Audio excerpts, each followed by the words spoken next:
and welcome to Conquering Mount Scrapmore with Brenda. I'm Brenda, and we're here today to show you the O block. Now this is a very fun, scrappy, traditional block, and I'm going to tell you right now, everything that you see here except for the background, the low volume background, I cut out of my crump. So it's a great scrap buster too, because it's got a bunch of fun little pieces and they all go together really easy. Now, before we get started on the sewing, I want you to go check out Claudia at Create with Claudia. Now her YouTube link is going to be in the show notes below, as well as our Facebook group. Now our Facebook group, when we're filming this, we don't know if we're voting on a virtual sew date on Zoom or whether we've decided. If we've decided, that Zoom link will be in the show notes as well. Now the Facebook group also makes use of the rooms, and we have a lot of fun on virtual sew dates, and you can usually find someone to sew with during the day or the evening quite readily. So this is the block we're going to make. Hopefully you guys can see this. It's going to be just a cute little scrap buster. So come on in, we got some sewing to do. Okay, so here's the layout of the block again, right? And hopefully you can see some more of the white, because I know when we were doing this before it was too far back and you couldn't tell what the low volume was. And I probably should make more design boards. Yes, I know this. So the first thing we're going to play with in this block is these are half square triangles and then a flip and stitch triangle. So the first thing we're going to get off the board is the half square triangles. We're going to get those off the board. Now, when the cutting instructions are below, what they've done is I have decided, okay, I'm those, you know, those squares that people do, and they do 2 at a time and all of this stuff, right? I don't like doing my half square triangles that way. I never did. So what I do is I make the cut and then just run them through like regular triangles, and I don't seem to have a problem with them being too small or too big or, you know, too anything. So that's me, but you do you best, right? If you want to make them 2 at a time, that's fine. And it is a more traditional way, I guess, but if you were doing it all scrappy, you might have to do them where, you know, like, well, this is one color and something else is another color. So you might have to do them that way anyways, right? So this is kind of one of those things where you're like, okay, does this work? Okay. So now let's get, basically what we're doing now is we're going to build a subunit. Oh, I should get that last triangle off. Hang on. Let me throw a crumb block through. I harvested my purple for EPP hexies, so I've got a whole bunch of these little purple crumbs now that I'm sewing together. So now we're going to press this to the dark side. I hope you can see that. I'll get that out of the way. So I just finger press this back out of the way, and then I slip it back into where it goes on the block, right? Because we need that, because there's a lot of little pieces here. And it's basically, this is an uneven 9 patch. So we have a bunch of things going on, and like I say, the cutting notes are all in the description box below. So here's our here's our block. Now we've got it kind of, it's starting to come together. So now these are flip and stitch. These little 2-inch squares are flip and stitch, and I'm going to change feet because I don't think this foot's going to work. It doesn't work as well as the... Now I got a modern version of the foot that came with this machine, and I really like this. I don't make the one with the big toe and the little toe anymore, but I got this. Now I just finger press the crease in here. So all I'm going to do is flip these over, because I just want to make it narrow banded gray.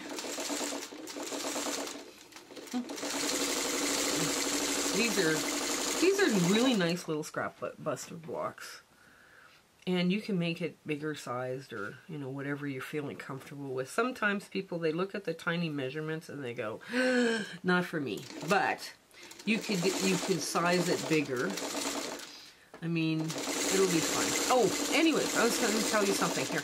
My husband and I were talking about me speaking at guild meetings, and all the guilds are hurting right now for memberships I mean, the money, the whole 9 yards. A lot of them are hurting lots. So I decided I would speak or do chats or whatever with your guilds for free. I decided that was a good thing for me to do because that was kind of a fun thing to do. So I don't know if I've mentioned that to people. Now, I cut this and I didn't check, but there it is. There's the block. You should check before you cut because that would be good. Check to make sure you've got the square now the right size. Yes, you do. And then you just cut off the bit that you don't need. Now I'm going to run them through again as wee little triangles. Oops. Yeah, I have to change feet again because this foot, my 1/4 inch foot works better. Okay. And I'm going to make wee little tiny half square triangles. That will be like a feed through like a leader ender. Okay. And this goes back. Yeah, so if you're a guild member and you know that your guild is having a hard time with cash or, you know, whatever, get them to give me a call. And like I say, I'm not selling anything. You don't have to buy anything. When sometimes you have these speakers and they're really talented, but you buy the ruler, you buy this, you buy that, and it's like, wow. It can be really expensive. And they give classes. All my stuff is free because I think it's important to keep quilting as an art. And I didn't check that one either. Oh my gosh. Okay, so anyways, let's get these little ones ran through. Now the next little pieces you're going to run through are the gray and the reds. You're going to, basically you're making an uneven 9 patch, right? So you want to have all those little ones run through. Yeah, so we thought it would be a good idea and a good opportunity, you know, to get more practice at public speaking and, you know, that kind of thing. You know, let people know what's coming up on the channel, as well as, you know, giving them hopefully a different way of looking at their quilting and, you know, changing what they're doing. So anyways, so let your program person in your guild know that we're doing free. We decided we're just going to go for it. We're going to do free speeches. So now this little triangle thing comes together in the most adorable little pinwheel. Now I'm just going to quickly trim off the corners here, and it's real tiny, but it's really cute. And I can use that part of an orphan block thing. Now when I cut deeper in. Here, I'll show you this side. I cut deeper in. Like I don't cut this way, I cut this way. In, so it goes deeper and you don't end up with as much bulk. Especially when you're doing a little block, it's really hard to keep little blocks from getting too bulky in the middle, right? So I should go the other way. And we're just going to quickly line it up for a perfect little pinwheel. And now I've got a bigger unit that I can play with, you know. So yeah, these are really cute little ideas. Anyways, so there we go. There's our little pinwheel now. We're going to run that through. Just quickly run. I'm going to get all the other ones off. And they nest, right? Because they've all been pressed to the dark. They are going to nest. So you make sure it nests nice. And now you take all your red and gray pieces off. Okay. So, and you just give them a quick little finger press.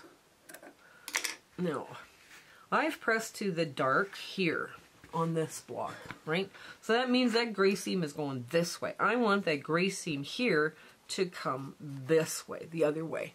So I want it to point out, right? So that's, we're pressing to the gray, just so that they will nest. That gray will nest, right? So here we are, getting all of that done. There we go. And this is what we've got now, right? So this is working out really well. So now we're going to web these together. I'm just going to trim off the little bits. And we want to match, there. we want to match this up the best we can. And there we go. And we're just webbing one row. These two far rows. That's all we're doing for now. Okay. So you put this out, and grab your pink and your red, just like that, and you fold it over, just like you would be changing a book. You know, reading a book. You know, I know we're not too many people read books anymore. They have Kindles and whatnot, but you turn it just like you would a page of a book. Anyways, here we go. There. Now, you take off your little pinwheel or any other little leader ender. One you press up, and the other one you press down. And just like that, there's your little pinwheel. These are just little darling little things to have around in your sewing room. And you steer to the center, and now you can take off all that first row with it, bunny ear. So you lay it out. I like to lay them back out just so I can see if I've got it all and haven't sewn something wrong. Because, well, that's happened. I mean, it happens to all of us, right? Okay, so then we're going to go sew the next row down. And I haven't made mistakes, so I'm good. So I'm going to just quickly clip this one. This one gets clipped. Then I'm going to put this in right here. There. And now we're going to line up this. Okay. And just give it a little gentle maneuvering through. And take off that. And now we sew these two together. I hope you can see all this. We had fun picking colors for this. This was a cute little thing to have happen here today. Okay, and the last one goes like that. So, oops. We got a dog ear here. Hang on, we gotta get a dog ear cut off. So, now, there we go. So now we're just going to throw a leader ender in just to move through this, just to get the block off the sewing machine. There we go. And now you got to figure out how you're going to press this now. You're going to go this way. If they go in, if one row goes in, the other one can go this way. That's actually going to be the path of least resistance. So this row goes pressed to the center, and these two rows goes pressed to the outside. So that way it'll lie flat. And press to the outside. Here we go. And there. Now we just flip this over, and we get rid of the dog ear at the top and at the bottom because we didn't trim them prior. And we just start it right at the corner. And you get it under the needle. And now hold it down and you clip your rest of your webbing threads. I clip them because I want to be able to maneuver really well within that block. Right? When I did the other one here, hang on, that's got to go in. This one goes out. And you're going to hold right where that there, and all you need to do is drop your needle down one side of that stitching line. And we're just going to get another quick little piece here. Hang on. I lined a bunch of them up because I thought it would be easier to sew them that way. Okay, there we go. There. Yeah, a little splash of yellow in that purple crumb, that'll be fine. Okay, so there, and we're going to put it on this way. Oh, clip my dog ear again.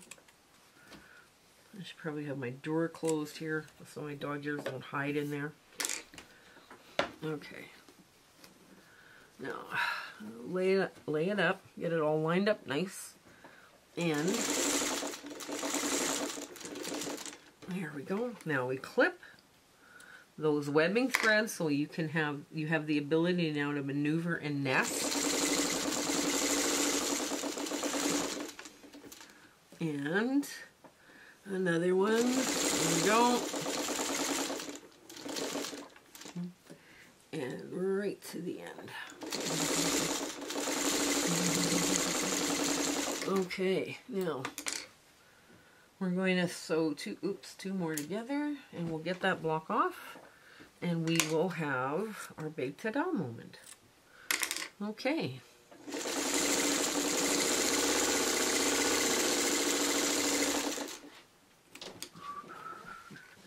So this is our big ta-da moment. Isn't this just adorable, little cute, scrappy, happy thing to work with? And it was simple enough to do.